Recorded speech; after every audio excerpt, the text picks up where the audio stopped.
ঢাকার সম্মিলিত সামরিক হাসপাতালে চিকিৎসাধীন মাগুরায় নির্যাতিত শিশু আসিয়া। না ফেরা দেশে চলে গেছে ছোট্ট ফুলের মতো পবিত্র একটি জীবন। আসিয়ার এমন বিদায় মেনে নিতে পারছে না কেউ। দেশের প্রতিটি প্রাণ আজ আসিয়ার জন্য কাঁদছে। আসিয়ার শোক আমাদের রক্তের কণাগুলোকে গরম করে ফেলেছে। মন চাইছে কারাগার ভেঙে নিজ হাতে শেষ করে দিই আসিয়ার শত্রুদের। না জানি কতই অসহ্য যন্ত্রণায় না প্রাণ পাখি না উড়ে গেছে আসিয়ার। মৃত্যুর আগ মুহূর্তে বারবার ছোট হৃৎপিণ্ডখানা বন্ধ হয়ে যেতে চাইছিল তার। হৃৎপিণ্ড তাকে প্রচণ্ড শক্তিতে ধাক্কা দিয়ে আবারও চালু হতে বলছে গোটা দেশ।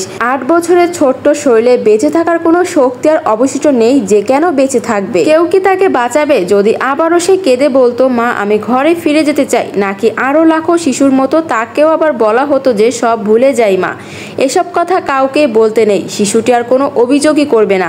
আসিয়া ঠিক কতটা কষ্ট পেয়ে মারা গিয়েছে জানেন? আজ আর শরীরে যে 3 ধরনের ইনজুরি হয়েছিল, এই 3টা কন্ডিশন ধরা পড়লে রোগী এতটাই যন্ত্রণা অনুভব করে যে তার মনে হয় তার বুকটা কেউ ধারালো ছুরি দিয়ে ফালাফালা করে কাটছে। গভীর সমুদ্রে তাকে চুবিয়ে রাখা হয়েছে আর সে দমবন্ধ হয়ে হাত পা ছুড়াছুড়ি করছে। আর 3য় কন্ডিশনে মনে হয় মাথার ভিতরে কিছু একটা বিস্ফোরিত হচ্ছে। তীব্র যন্ত্রণার সৃষ্টি হয়। প্রচণ্ড যন্ত্রণায় প্রাণিকাটা করেছিল মেয়েটা, ছোট্ট মেয়েটি আসিয়া। এই জন্যই হাসপাতালে বারবার কাঁপুনি দিয়ে উঠছিল আসিয়া। গতকাল 4 বার কার্ডিয়াক অ্যারেস্ট হয়েছিল তার গোপনাঙ্গ থেকে এতটা রক্ত ঝরেছিল যে প্রসাব করার জন্য মূত্রমেটিক স্টোমাক ব্যাগ লাগিয়ে রেখেছিল ডাক্তাররা। মেয়েটার গলায় জমাট বাঁধা রক্তের দাগ ছিল, মুখ দিয়ে ফেনা বের হচ্ছিল। নির্যাতনের সময় দুলাভাইও ঘটনা দেখছিল, তাই জানাজানি হবার ভয়ে স্বামী এবং শ্বশুর মিলে গলা টিপে শেষ করে ফেলতে চেয়েছিল ছোট্ট মেয়ে আসিয়াকে। এত তীব্র যন্ত্রণা সহ্য করেও মেয়েটা চেয়েছিল একটুখানি বাঁচতে, কিন্তু শেষ পর্যন্ত নিদারুণ কষ্ট সহ্য করতে না পেরে অবশ মেয়েটা চলে গেল না ফেরার দেশে। ছোট্ট সাদা কাফনে মোড়ানো শিশুটিকে যখন তার মা শেষবারের মতো ঘরে ফিরিয়ে নিয়ে গেলেন, তখন হয়তো তার বারবার একটি কথাই মনে পড়বে, ইস কেন যে পাঠিয়েছিলাম। কিন্তু সময় কেবল সামনেই বয়ে যায়। আজকের দেশ জুড়ে অনেক নিন্দা, অনেক প্রতিবাদ, খুব ভালো, কিন্তু শুধু দোষীদের ফাঁসি চাইলেই কি শিশুরা নিরাপদ হবে? কে অপরাধী? শুধু কি তারাই যারা রেপ করে, নাকি পুরো সমাজ যারা এখনো মনে করে কোনো নারীর উপর কোনো পুরুষ বিকৃত যৌনাচার চালালে নারীরা শ্লীলতা বা সমস্যহানি হয়? মাগুরা শিশুটি পৃথিবী ছেড়ে চলে গেল নীরব অভিমানে। হয়তো তার শেষ প্রশ্ন ছিল মা কেন তার কথা শুনলেন না, কেন তার নিরাপত্তার কথা একটুও ভাবলেন না। সে দোষ কি একা তার মায়ের, নাকি আমরা সবাই মিলে আমাদের মায়েদেরকে শিখিয়েছি? ঘরের কিংবা বাইরের পুরুষ আমার সন্তানের গায়ে হাত দিলে সে দোষ আমার সন্তানের। এতে নারী অপবিত্র হয়, বিকৃত পুরুষ নয়। তাই নারীর এ লজ্জা লুকিয়ে ফেলাই শ্রেয়। এই দৃষ্টিভঙ্গির পরিবর্তন না হলে আরও অনেক শিশুর অশ্রু দেখানোর জন্য আমাদের বাংলাদেশকে কিন্তু প্রস্তুত থাকতেই হবে। পরিবারকে সবার আগে এগিয়ে আসতে হবে, মায়েদের এগিয়ে আসতে হবে। আমাদের সন্তানদের সঙ্গে যৌনতা নিয়ে কথা বলতে হবে। তারা যদি নাই জানে বিকৃত যৌনাচার কিভাবে তারা এর শিকার হতে পারে, তাহলে তারা নিজেদের রক্ষা করবেই বা কিভাবে? তবে সবচেয়ে জরুরি পরিবারের মতো এমন একটি পরিবেশ তৈরি করা যেখানে একটি শিশুও নির্দ্বিধায় তার আপনজনকে নিজের সমস্যার কথা নিমিষেই বলতে পারবে।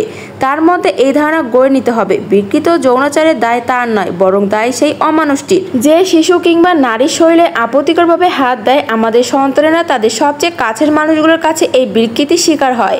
এর কেউ মামা, কেউ চাচা, কেউ বড় ভাই, কেউ গৃহশিক্ষক। কিন্তু তাদের একমাত্র পরিচয় হওয়া উচিত তারা বিকৃত রুচির মানুষ। এসব বিরুদ্ধে কথা বলার সংস্কৃতি গড়ে তুলতে হবে। চুপ করে থাকাটা কোনো সমস্যার সমাধানই নয়। যখন পরিবারে কেউ এ ধরনের আচরণ করে, পরিবারের সম্মানহানি করে, সেই মানুষটি যে ওই আচরণের শিকার সে কিন্তু নয়। এই সহজ কথাটা আমাদের বাবা মায়েদেরকে বুঝতে হবে, বোঝাতে হবে। আমাদের সন্তানদের পোশাক বা বয়স নির্বিশেষে নারী ও শিশুরা যৌন নির্যাতনের শিকার হচ্ছেন। বিকৃতির হাত বাড়িয়ে ঘরের ভিতরে অনেক বেশি প্রকট, তাই প্রতিরোধ শুরু হতে হতে ঘরের ভেতর থেকে। রেপ ও নারী নির্যাতনের ক্ষেত্রে সাজার হার এদেশে বারবারই কিন্তু লজ্জাজনক।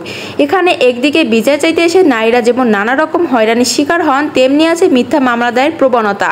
আইন পরিবর্তন করে 20 বছর নষ্ট করার শাস্তি হিসেবে মৃত্যুদণ্ডের বিধান যুক্ত করা হয়েছে, কিন্তু তাতে কি এই অপরাধের সংখ্যা কমেছে? কমেনি তো। এখনও সর্বোচ্চ শাস্তির ওপর গুরুত্ব দেওয়ার চেয়ে গুরুত্ব দেওয়া কিন্তু বেশ প্রয়োজন। ন্যায় বিচার নিশ্চিত করাই কিন্তু গুরুত্ব দেওয়ার প্রয়োজন। বিচার প্রতিক্রিয়ায় বৈজ্ঞানিকভাবে প্রমাণের উপর। তার চেয়েও কিন্তু গুরুত্বপূর্ণ বিচার চাইতে সে পদে পদে হয়রানি বন্ধ করা। সেখানে বিচারক এবং আইনজীবী উভয়ের দায় রয়েছে। রেপ এবং নারী নির্যাতন এমন একটি ব্যাধি যেটি শুধু আদালত কিংবা পুলিশ নিয়ে নিয়ন্ত্রণ করা একেবারেই সম্ভব নয়। এর সঙ্গে জড়িত নারীর প্রতি সমাজের দৃষ্টিভঙ্গি আর তা পরিবর্তনের পথ হলো শিক্ষা এবং সচেতনতা। সবশেষে একটা কথাই বলবো, তাই বাঙালি জাতি এখন কিন্তু আর ঘরে বসে থাকার সময় নেই। আসিয়া কিন্তু আমাদেরকে পথ দেখিয়ে দিয়ে গিয়েছে। আপনারা জাগুন এবং আপনারা কিন্তু এই অন্যায়ের প্রতিবাদ করুন। জাগুন বাংলাদেশ।